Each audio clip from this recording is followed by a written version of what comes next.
What's up, everybody? I just wanted to get on here and help somebody out real quick. This goes for all relationships, friendships, family relationships, personal relationships. If you're the only one putting in all the effort, if you're the only one trying to make time for this person, if you're the only one doing all the calling and all the texting, trying to make everything right with this person, and they're not giving you the same in return, then it's time to let that relationship go, because it's not for you. It's one-sided and it's toxic. You got to have enough love for yourself to read between the lines, because they're showing you how much they care by their actions. They can tell you whatever you want to hear all the time, but if they're not showing you with their actions, then it's a lie. And it's toxic. It's one-sided, and it's time to let it go. Love yourself enough to know that it's leading to nowhere.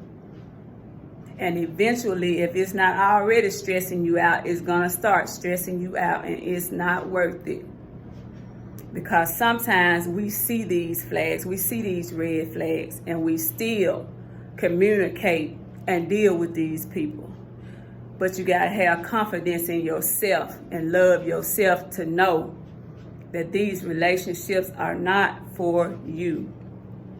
You got to have confidence in yourself. The Bible tells us to have confidence in ourselves and let these types of relationships go. Because I know you're not at peace, especially if you care about them. You can't be at peace. You got to look to Jesus for that. The Bible tells us in Ephesians that Jesus, He Himself is our peace. The only way you're going to have peace is if you walk away. Because if you're putting in the effort and they're not giving the same in return, then I know if it ain't already, it's going to start getting to you. It's going to start getting to you. So it's best. Sometimes it's hard to let go. Sometimes it's hard, especially when you care about somebody. But you got to think about you, your health, your mindset. And just like they're sitting up playing mind games and making you feel like you ain't worthy, it's somebody out there that can come into your life and make you feel like a million bucks. So don't never think that you ain't worthy of love, time, and attention. Because like I said, if they ain't giving it to you, the right one will. And we don't have to sit around and wait on nobody, because this is 2024, honey. This is 2024. Ain't nobody got to take nothing off of nobody. It goes for men and women. Know your worth. See yourself the way our Heavenly Father sees us. That's the way you got to look at it. Have pride in yourself. Love yourself. He made us exactly the way He wanted to make us. And we are worthy of everything, just like the next person is. So never, never, ever let nobody make you feel like you are less than what you are. Because, baby, you are gold. You hear me? And don't let nobody make you feel like you are less. Because our Heavenly Father says so. He tells us that we are fearfully and wonderfully made. Come on now. You ain't got to put up with none of that crap. Love yourself. Have confidence in yourself.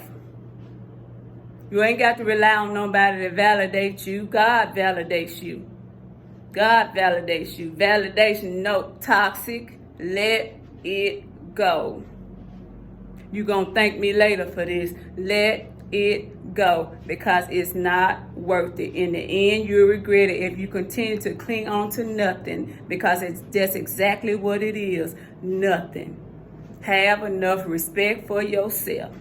Like I said, it's not easy to let nobody go that you care about, but you get down on your knees, baby, and the Lord will deliver you from that, because once again, those type of relationships are not for you. Not if you want to have any type of peace or stability in your life. Not if you really want something out of life or want to have a real long-term relationship. Let it go. Once again, that goes for family, friendships, and personal relationships, because they a lot of them operate the same way. You got people sometimes that won't call you until they want something. You got the family and friends and so-called personal relationships. That's why I said we got to see where we see, but we just got to do what we need to do and look beyond what we're seeing, because there's better, y'all. It's better, trust me. I don't care if you have to leave it alone, find another friend, find another boyfriend, girlfriend, or whatever you want to call it. It's life beyond that. It's life beyond it. So things get better. If you have to be by yourself, if you don't have to have no friends, if you don't have to communicate with certain people. I remember my mom used to say, you can still love them, baby, but you feed them with a long handle spoon. You can still love them, but you feed them with a long handle spoon. It's not good for you. So, on that note, once again, see yourself the way our Heavenly Father, our loving Heavenly Father sees us. And that's beautifully, fearfully, and wonderfully made. He loves you, and I do too. God bless.